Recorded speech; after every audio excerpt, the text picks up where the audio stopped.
Hello everyone, welcome to a new blog. আজকে যাব একটু গড়িয়াহাট, কিছু কেনাকাটা করার আছে। পুজো তো চলেই এলো, শাড়ি মোটামুটি হয়ে গেছে, কিন্তু কিছু জুয়েলারি কেনা বাকি রয়েছে, তো সেইগুলোই দেখতে যাব মেনলি। তো দেখি মার্কেটে গিয়ে কী কী পছন্দ হয়। আর বৃষ্টি কিন্তু হচ্ছে সারা রাত ধরেই, তো এখন একটু থেমেছে। এদিকে বৌদি ভাইও রেডি হয়ে চলে এসছে, তো চলো দেখা হচ্ছে মার্কেটে।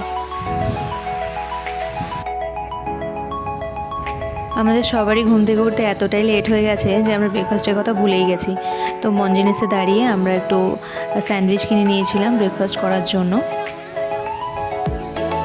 এরপর মার্কেটে পৌঁছে গেছি আমরা, আর এদিকে কিন্তু টিপ টিপ করে বৃষ্টি পড়ছে। তো এই জুয়েলারি শপটাতে চলে গেছিলাম ফার্স্টে। আমি গড়িয়াহাট আসলে এই জুয়েলারি শপটাতে ঢুকি। তো কালেকশন আমার সেরকম কিছু ইউনিক লাগেনি, আগের বারের মতোই সব লাগছিল, নতুন কিছু আমার চোখে পড়েনি। তো এত কষ্ট করে এসছি যখন, আমি দুটো ইয়াররিংস আর একটা নেকপিস নিয়ে